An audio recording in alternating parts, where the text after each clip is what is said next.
Hello students, welcome to my channel Pragati institute. इससे पहले मेरे नस्तीकरण के 2 वीडियोज़ आ चुके हैं और उन वीडियोज़ में मैंने काफ़ी टॉपिक्स कवर किए हुए हैं, जैसे कि नस्तीकरण का अर्थ एवं परिभाषा बता चुका हूँ। नस्तीकरण के उद्देश्य या उसके लाभ, आवश्यकता, उद्देश्य ये बता चुका हूँ। आदर्श नस्तीकरण प्रणाली में क्या क्या गुण होने चाहिए, क्या विशेषताएँ होनी चाहिए, ये उन वीडियोज़ में आ चुका है सेकेंड वाले वीडियो में। फिर नस्तीकरण की जो पद्धतियाँ होती हैं, जो प्रणालियाँ होती हैं, उसमें मैंने आपको खड़ी नस्तीकरण प्रणाली और लेटी या समतल नस्तीकरण प्रणाली इसके बारे में बताया था। और पहली वाली जो प्रणाली थी खड़ी नस्तीकरण प्रणाली, तो उसके खड़ी नस्तीकरण प्रणाली क्या होती है और उसमें कौन कौन सी सामग्री का उपयोग किया जाता है वो भी आपको बता चुका हूँ। तो उम्मीद है आपने दोनों ही वीडियोज़ को अच्छी तरह से देख लिया होगा और समझ लिया होगा। और आज हम लोग इसके आगे का जो टॉपिक है उसको शुरू करते हैं। इससे जो नेक्स्ट टॉपिक है जो कि आपकी स्क्रीन पर है, तो वो है फोल्डरों को दराजों में रखने की विधि। यानी जो भी फोल्डर्स हैं जिनमें हमने पत्र रखे हुए हैं, उन फोल्डरों को दराजों में हम किस तरह से रखें, कौन कौन सी जो मेथड्स हैं वो हम यूज़ कर सकते हैं। तो उन मेथड्स के बारे में आज हम लोग पढ़ने वाले हैं। और जिसमें कि पहला जो मेथड है यानी वर्णमाला क्रम, अल्फ़ाबेटिकल ऑर्डर। इसमें जो पत्र हैं, जो फोल्डर्स हैं हमारे, वो अल्फ़ाबेटिकल ऑर्डर्स में यानी कि ABCD इस तरह से रख सकते हैं। चाहे तो उसको इंग्लिश के अल्फ़ाबेट्स के हिसाब से भी रख सकते हैं और चाहे तो उसको हिंदी के अल्फ़ाबेट्स के हिसाब से भी रख सकते हैं। तो ये हमारा वर्णमाला क्रम है। अभी इसके बारे में मैं और डिटेल्स से आपको बताऊंगा उसके डायग्राम के साथ में। और जो सेकंड है वो है संख्या क्रम, न्यूमेरिकल ऑर्डर। यानी पत्रों को जो हम रखते हैं वो उनके नंबर्स के आधार पर रखते हैं, न्यूमेरिकल ऑर्डर के हिसाब से रखते हैं। तो ये संख्या क्रम होगा। उसमें हम संकेत कार्डों पर संख्याओं का प्रयोग, नंबर्स का यूज़ करते हैं।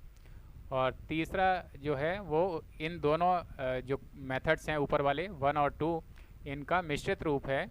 यानी वर्णमाला व संख्या दोनों के आधार पर on the basis of alphabetical and numerical order both.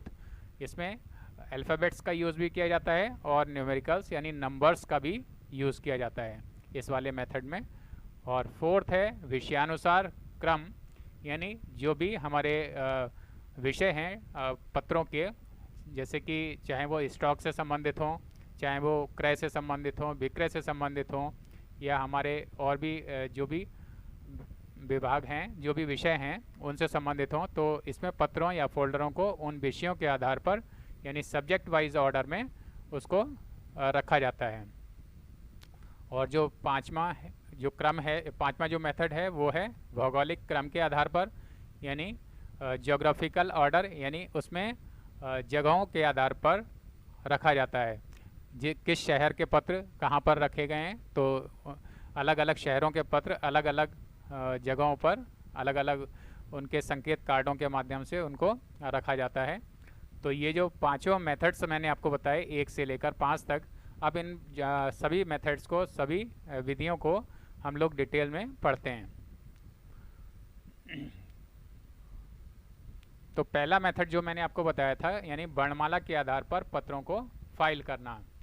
तो इसमें आप देख रहे होंगे कि एक दराज है ये रखी हुई, और इसमें अलग अलग लेटर्स रखे हुए हैं। जो संकेत कार्डों का उठा हुआ भाग है वो उस उठे हुए भाग पर अलग अलग लेटर्स लिखे हुए हैं। जैसे लेटर्स आपको दिखाई दे रहे होंगे BCDEFG, और इसी तरह से और भी आगे संकेत कार्डों पर अल्फ़ाबेट्स या लेटर्स लिखे हुए हैं। और उनके पीछे जो है उसी लेटर से संबंधित पत्र रखे होते हैं। यानी जिन ग्राहकों के नाम उस लेटर से शुरू होते हैं तो उनके पत्र उस संकेत कार्ड के पीछे रखे हुए हैं। इसमें हम लोग ये वर्णमाला क्रम यानी अल्फ़ाबेटिकल ऑर्डर में क्या होता है कि इस विधि में प्रत्येक संकेत कार्ड पर यानी वर्णमाला का एक अक्षर लिखा होता है और उसके पीछे उन सब ग्राहकों के फोल्डर्स रखे जाते हैं जिनके नाम उस अक्षर से शुरू होते हैं, उन अक्षर से प्रारंभ होते हैं, उस अक्षर से प्रारंभ होते हैं। तो इसमें मैंने अभी आपको बता दिया। और इस दराज पे आप देखेंगे सामने जहाँ हैंडल लगा हुआ है, उस हैंडल के ऊपर A-Z लिखा हुआ है। यानी इस दराज में ए से लेकर जेड तक के सारे जो भी फोल्डर्स हैं वो रखे हुए हैं। और जो जहाँ पर ये संकेत कार्ड का उठा हुआ भाग दिखाई दे रहा है, उससे पीछे उन ग्राहकों के पत्र रखे हुए हैं जिनके नाम उस लेटर से, यानी जैसे बी का, जिन लोगों का नाम जो है, जिन ग्राहकों का नाम बी से शुरू होता है, तो वो उनके जो पत्र हैं वो बी से, बी का जो संकेत कार्ड आपको दिखाई दे रहा है जिसका उठा हुआ भाग, और उसके ठीक पीछे जो है उनके पत्र रखे होंगे। और इसी तरह से सी से जिनका नाम शुरू होता है उनके पत्र, सी जो संकेत कार्ड है उसके पीछे उनके पत्र रखे होंगे। तो ये फोल्डरों को रखने का जो वर्णमाला क्रम है, अल्फ़ाबेटिकल ऑर्डर है, उसके बारे में हम लोगों ने समझा। और इसके बाद जो दूसरा मैंने आपको बताया था संख्या क्रम के आधार पर, तो उसको देखते हैं। संख्या क्रम में पत्रों को कैसे फाइल किया जाता है उसके लिए भी एक ये दराज आपके सामने रखी हुई है। और दराज के जो हैंडल लगा हुआ है, हैंडल से ऊपर देखिए 0 से लेकर 70, 0-70 लिखा हुआ है। यानी इसमें 0 से लेकर और अलग अलग जो संकेत कार्ड हैं उनके उठा हुआ भाग आपको दिखाई दे रहा होगा। और संकेत कार्डों पर जो संख्या लिखी हुई है, जैसे 10 लिखी हुई है, 20 लिखी हुई है, 30 लिखी हुई है, 40, 50, 60, 70, इस तरह से संकेत कार्डों के उठे हुए भाग आपको दिखाई दे रहे होंगे। अब 0 से लेकर 10 तक, जिन 10 तक के जो पत्र हैं, जो फोल्डर्स हैं, वो रखे हुए हैं 10 वाली संख्या के पहले। 10 वाली संख्या के पहले वाले जो पत्र आपको, जो फोल्डर्स दिखाई दे रहे हैं, वो 0 से लेकर 10 तक के होंगे। और इसी तरह से जो 20 वाला संकेत कार्ड दिखाई दे रहा है, गाइड कार्ड दिखाई दे रहा है, उससे पहले और 10 के बाद जो बीच में जो पत्र या जो फोल्डर्स रखे हुए हैं वो 10 से 20 के वाले हैं। और इसी तरह से 20 से 30 वाले रखे हुए हैं। और आगे इसी तरह की जो भी संख्याएं हैं 30 से 40 वाले वो फोल्डर्स रखे हुए हैं। 40 से 50 के रखे हुए हैं, 50 से 60 के रखे हुए हैं, और 60 से 70 के रखे हुए हैं। तो संख्या क्रम में पत्रों को इस तरह से फाइल किया जाता है, फोल्डरों को इस तरह से रखा जाता है। उम्मीद है आपको ये भी समझ में आ गया होगा। और अब इससे जो नेक्स्ट तीसरा जो मैंने आपको बताया था, जिसमें वर्णमाला और संख्या क्रम दोनों का मिश्रित रूप है जो मेथड, तो उसको देखते हैं। वर्णमाला व संख्या दोनों के आधार पर, यानी on the basis of both alphabetical and numerical order, इसमें क्या होता है? तो इसमें देखिए, ये विधि वर्णमाला व संख्या क्रम दोनों का मिश्रित रूप है। यानी इसमें वर्णमाला का भी यूज़ किया जाता है और संख्या क्रम का भी यूज़ किया जाता है।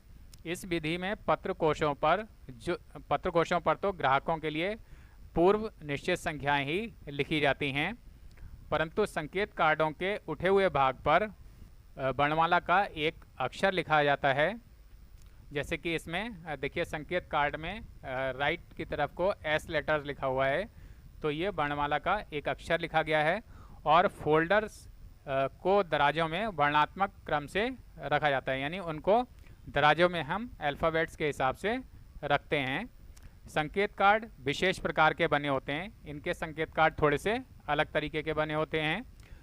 उसमें वर्णमाला का अक्षर होने के साथ, यानी वर्णमाला का अक्षर जैसे कि मैंने अभी आपको बताया, राइट साइड में देखिए एस लिखा हुआ है, तो ये वर्णमाला का अक्षर लिखा हुआ है। और उस अक्षर से प्रारंभ होने वाले ग्राहकों के नाम और पत्रकोश संख्या इस संकेत कार्ड पर लिखी होती है। जैसे एस लेटर से जो 10 ग्राहकों के नाम इस संकेत कार्ड पर लिखे होने हैं, तो उसमें जैसे ये नाम लिखे हुए हैं, श्याम, सुरेंद्र, सुंदर, सुधा, और इसी तरह से 10वां जो ग्राहक है वो सुभाष है, तो वो लिखा हुआ है। अब इनके आगे ऐसे प्रारंभ होने वाले नामों के 10 ग्राहक हैं, जैसे हमारे अभी मैंने बताया आपको, तो एस वाले संकेत कार्ड के उठे हुए भाग पर एस अक्षर लिखा हुआ है, जैसा राइट में मैंने अभी आपको दिखाया। और उसकी वर्णमाला की क्रम संख्या, यानी उस संकेत कार्ड की क्रम संख्या क्या है, वो 19 है। इसमें एक उदाहरण लिया गया है। उस संकेत कार्ड की जो क्रम संख्या है वो वर्णमाला की क्रम संख्या 19 लिखी हुई है इसमें। और कार्ड पर जो बने हुए खाने हैं उनमें एस अक्षर से प्रारंभ होने वाले ग्राहकों के नाम लिखे हुए हैं। जैसे मैंने अभी नाम बताए थे आपको, श्याम, सुरेंद्र, सुंदर, सुधा, और इसी तरह से लास्ट जो ग्राहक था सुभाष, तो उनके नाम लिखे हुए हैं। और प्रत्येक नाम के सामने, जैसे श्याम के सामने आप देख रहे हैं 19/1 लिखा हुआ है, 19/1 लिखा हुआ है। सुरेंद्र के सामने 19/2 लिखा हुआ है, और सुंदर के सामने 19/3 लिखा हुआ है। सुधा के सामने 19/4 लिखा हुआ है। इसी तरह से और भी जो ग्राहक हैं, और जो 10वां ग्राहक है वो सुभाष, उसके सामने 19/10 लिखा हुआ है, 19/10 लिखा हुआ है। प्रत्येक नाम के सामने इस तरह से ये जो संख्याएं हैं वो लिख दी जाती हैं। और फोल्डर्स पर भी नाम के साथ लिखी गई संख्या लिख दी जाती है। फोल्डर्स के ये जो एस लेटर लिखा हुआ है वहाँ पर इसकी जो क्रम संख्या 19 लिखी हुई है, और फोल्डर पर नाम के साथ लिखी गई संख्या इस तरह से लिख दी जाती है। एस अक्षर वाले जो संकेत कार्ड है वो मैंने आपको इस तरह से समझा दिया कि कैसे कैसे इसमें नाम लिखे जाते हैं और कैसे कैसे उनके आगे संख्याएं लिखी जाती हैं, और संकेत कार्ड के जो उठा हुआ भाग होता है उस पर कैसे एस, जैसे एस लिखा हुआ है जैसे इस उदाहरण में। तो ये मैंने आपको इसका जो नमूना है, जो इसका एक उदाहरण था, वो आपको समझाया कि किस तरह से वर्णमाला व संख्या दोनों के आधार पर हम पत्रों को फाइल करते हैं। तो उम्मीद है ये भी आपको अच्छे से समझ में आ गया होगा। और इसके बाद जो फोर्थ जो हमारा एक मेथड था फोल्डरों को दराजों में रखने का, वो था विषयानुसार पत्रों को फाइल करना। तो विषयानुसार यानी अब जैसे इसमें आपको एक डायग्राम जो दिखाई दे रहा है, तो इसमें अलग अलग जो संकेत कार्डों के उठे हुए भाग हैं उनको देखिए।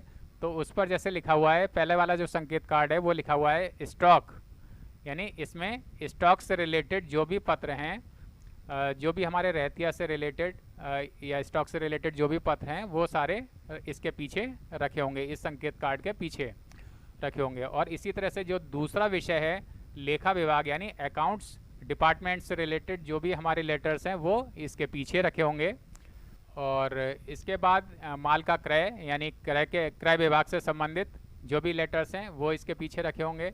और जो लास्ट इसमें दिखाई दे रहा है आपको माल का विक्रय यानी सेल्स डिपार्टमेंट से रिलेटेड जो भी लेटर्स हैं, वो जो भी फोल्डर्स हैं वो इसके पीछे रखे होंगे। तो इसमें हम लोगों ने क्या देखा कि दराजों को संकेत कार्डों के द्वारा विषय के अनुसार बांट दिया जाता है, अलग अलग विषयों के आधार पर। जैसा कि इसमें डायग्राम में था, स्टॉक पहला विषय था, लेखा विभाग दूसरा विषय था, माल का क्रय तीसरा विषय था, और माल का विक्रय चौथा विषय था।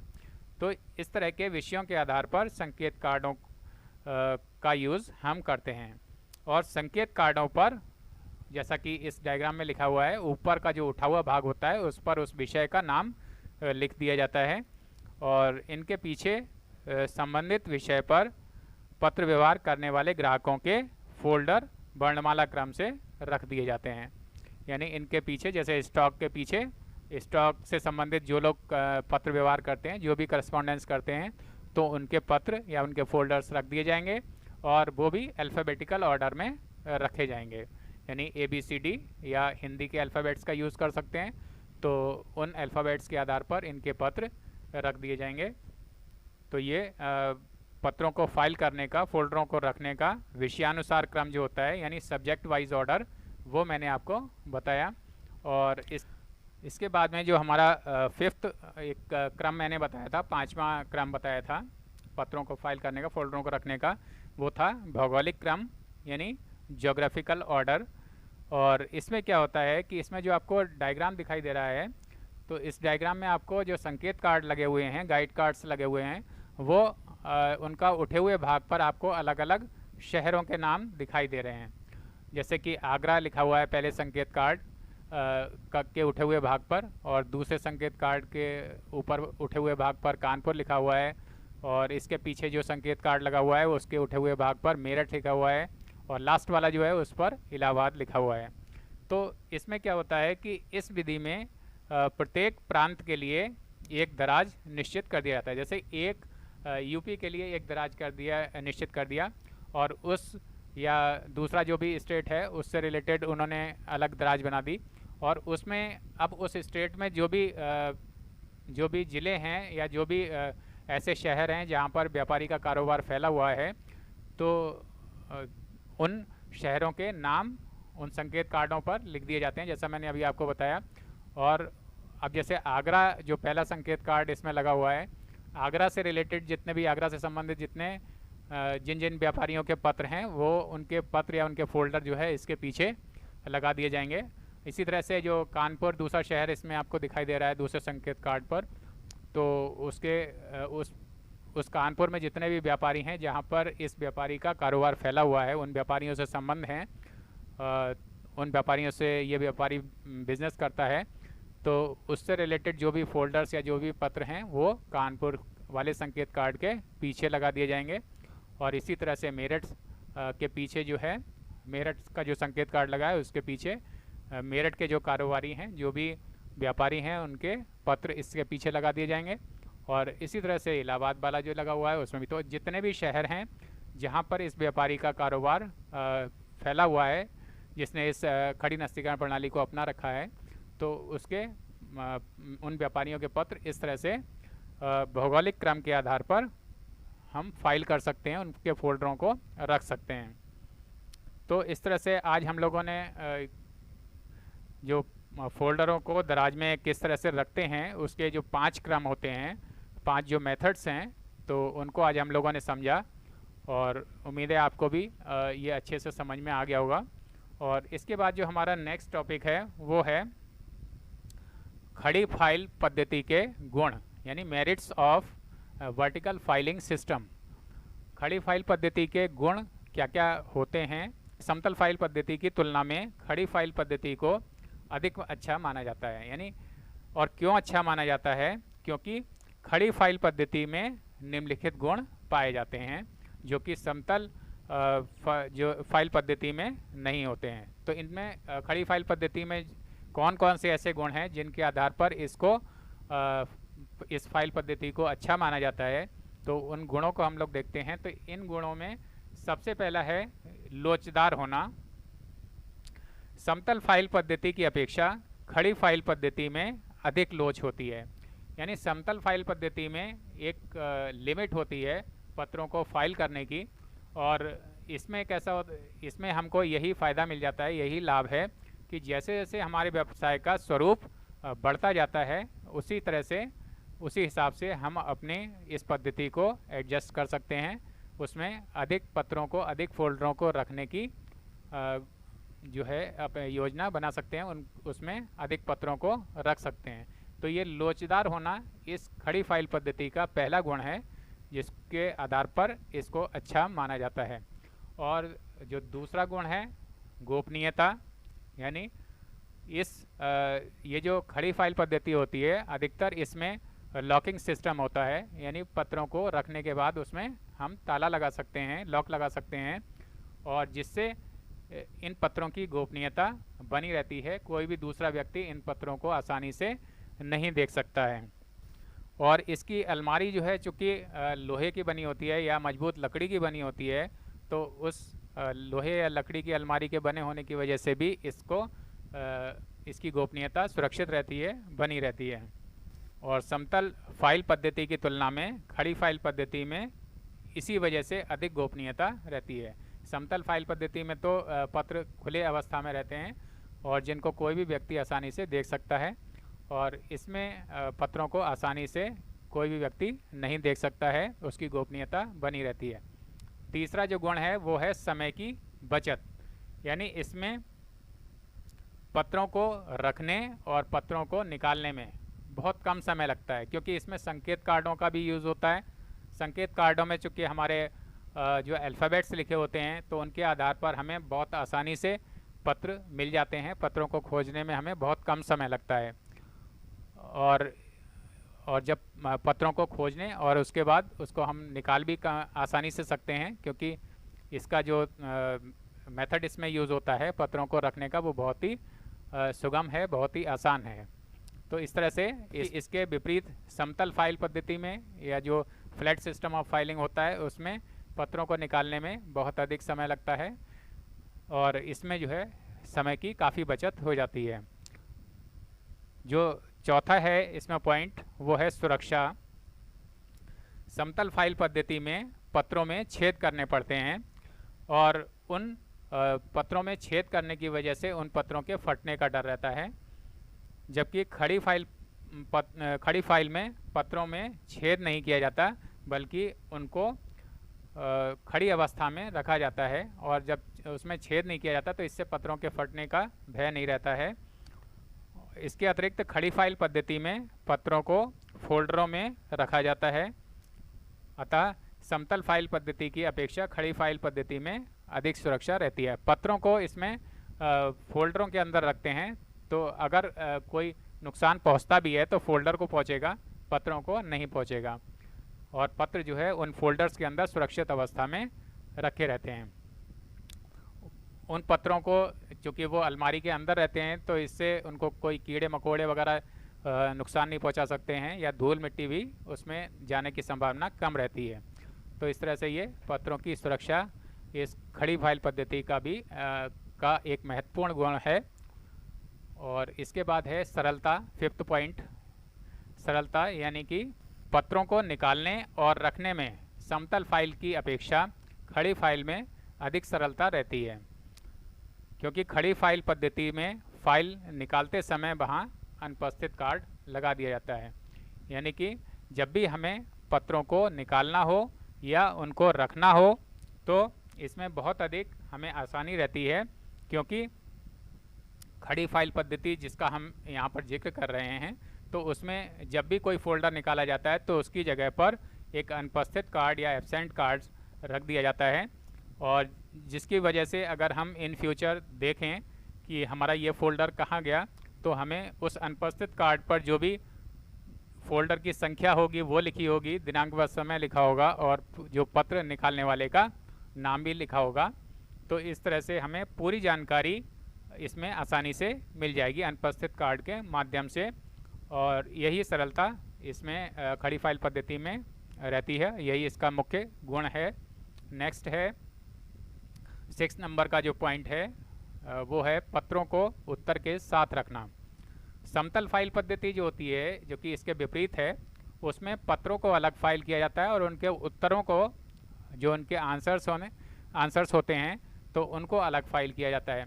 जबकि खड़ी फाइल पद्धति में पत्रों को उनके उत्तरों के साथ ही रखा जाता है, उनके जो रिप्लाईज हैं वो उन पत्रों के साथ ही रखे जाते हैं। तो अगर हमें कभी ये देखना है कि इस पत्र का हमारे पास क्या उत्तर आया था तो उसको अगर हम फोल्डर निकालेंगे तो उसको पत्र भी हमें आसानी से मिल जाएगा और साथ ही उसका उत्तर भी उसके साथ ही रखा हुआ आसानी से मिल जाएगा।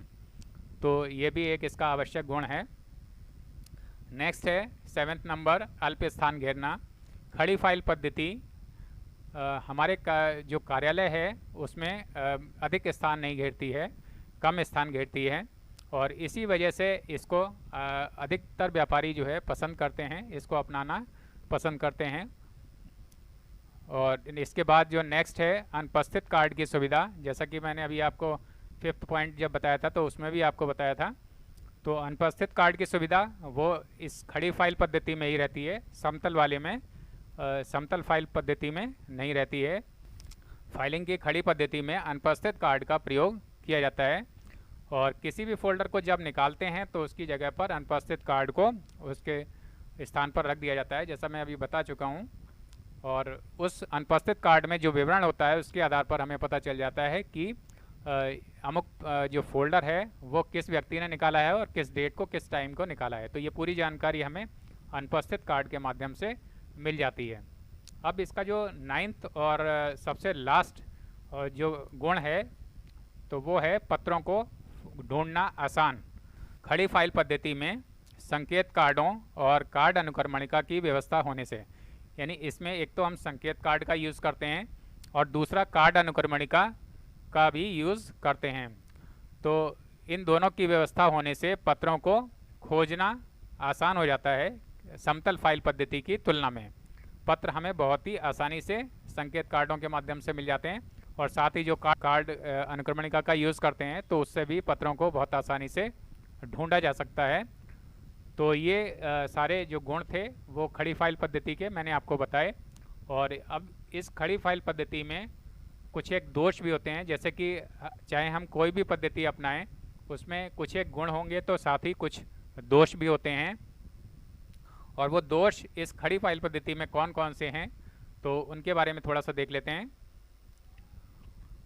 इसमें जो पहला एक जो दोष है वो है अधिक स्थान घेरना। तो इसको अभी आपने एक गुण के रूप में भी समझा था कि उसमें मैंने आपको बताया था कम स्थान घेरना, अल्प स्थान घेरना। और यहाँ पर हम बता रहे हैं कि खड़ी फाइल पद्धति का ये दोष है कि अधिक स्थान घेरना। ये किस आधार पर है? कुछ एक जो भी कैबिनेट हमारे बनते हैं जो खड़ी फाइल पद्धति में यूज़ होते हैं, चाहे वो लकड़ी के हों और चाहे वो लोहे के, तो कुछ एक तो इस तरह के होते हैं कि वो कम जगह घेरते हैं। उनकी चौड़ाई लंबाई जो है कुछ चौड़ाई जो है कुछ कम होती है, तो उनको तो अगर हम यूज़ करते हैं तो उसमें वो एक गुण के रूप में है। लेकिन अगर ज़्यादा उसकी चौड़ाई बढ़ जाती है, ज़्यादा जगह घेरता है, तो ये जो है एक दोष के रूप में सामने आता है। और इस दोष की वजह से खड़ी फाइल पद्धति को अधिकतर व्यापारी जो है पसंद नहीं करते हैं। तो जो भी हम खड़ी फाइल पद्धति को अपनाएं वो हमारी कम स्थान घेरने वाली हो तो एक गुण के रूप में होगी, और अगर अधिक स्थान घेर रही है तो वो एक दोष के रूप में हमारे सामने आएगी। दूसरा जो एक दोष है इसमें वो खर्चीला होना इसका। जो भी हम कैबिनेट बनवाते हैं, जो भी उसमें दराजें बनवाते हैं, तो उनको बनवाने में हमारा काफ़ी अधिक खर्च होता है। साथ ही उसमें फोल्डर्स को भी हम रख रहे हैं, संकेत कार्ड को भी रख रहे हैं, अनुपस्थित कार्ड को भी रख रहे हैं। तो इस तरह से जो ये सारा जो भी खर्च है वो काफ़ी अधिक बढ़ जाता है, जो कि खड़ी फाइल पद्धति के लिए हमें करना पड़ता है। और इसी वजह से जो छोटे व्यवसायी होते हैं वो चूँकि इतना खर्च बर्दाश्त नहीं कर सकते हैं, उसको अफोर्ड नहीं कर सकते हैं, तो ये उनके लिए एक दोष के रूप में ये एक प्रणाली पैदा करती है। यानी कि छोटे व्यापारियों जो है वो इसको इतना खर्च वहन नहीं कर सकते हैं, इसलिए उन्हें ये खड़ी फाइल पद्धति का एक दोष के रूप में लगती है। उन्हें ये उनको एक दोष के रूप में प्रतीत होता है। और इसके बाद जो तीसरा एक जो दोष है, इसका जो डिमेरिट है, वो है पत्रों का इधर उधर हो जाना। अब इसमें चूँकि खड़ी फाइल पद्धति में पत्रों को फोल्डर के अंदर रखा जाता है और फोल्डर में पत्र खुली अवस्था में रखे जाते हैं, उसको किसी धागे वगैरह में या किसी तरह से नत्थी करके नहीं रखा जाता है।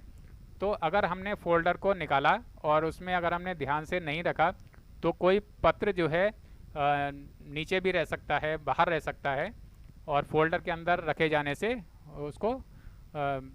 उसको फोल्डर में नहीं रखा जाता है। तो इस तरह से पत्र जो है वो इधर उधर हो सकते हैं। फोल्डर में जैसा कि मैंने अभी आपको बताया पत्र खुली हुई अवस्था में रहते हैं, इस कारण इनको निकालने और रखने में, यानी जब भी हम इसको रख रहे हैं या इसको निकाल रहे हैं तो इनका जो क्रम है, पत्रों का जो क्रम है, जो सीक्वेंस है, वो बिगड़ जाता है। और ये भी खड़ी फाइल पद्धति के दोष के रूप में हमारे सामने आता है। तो स्टूडेंट्स, आज हम लोगों ने एक तो पत्रों को या फोल्डरों को किन किन क्रमों के आधार पर रखा जाता है वो समझा, और खड़ी फाइल पद्धति के जो गुण होते हैं या जो दोष होते हैं उनको आज हम लोगों ने समझा। और उम्मीद है आपको ये सारी जो भी टॉपिक्स हैं मैंने आज आपको पढ़ाए हैं इस थर्ड वीडियो में, तो वो अच्छे से समझ में आ गए होंगे। और इससे पहले के जो वीडियो थे नस्तीकरण का फर्स्ट और सेकंड पार्ट, तो वो भी उम्मीद है आपने देख लिया होगा और अच्छे से समझ लिया होगा। और इन वीडियोस को, तीनों ही वीडियोस को आप लोग शुरू से आखिर तक देख लें, बार बार चलाकर देख लें। और इन वीडियोस को अपने फ्रेंड्स और क्लासमेट से भी शेयर करना ना भूलें, उनको बताएं इसके बारे में, जिससे उनको भी इसका कुछ फ़ायदा मिल सके। और अगर अब तक आप लोगों ने मेरे इस चैनल को सब्सक्राइब नहीं किया है तो सब्सक्राइब कर लें, जिससे आपको आने वाले जो भी वीडियोस हैं उनके सभी नोटिफिकेशन समय से और सबसे पहले मिलते रहें, उनकी जानकारी मिलती रहे। और अपने इस वीडियो को मैं यहीं पर एंड करता हूँ। Thank you.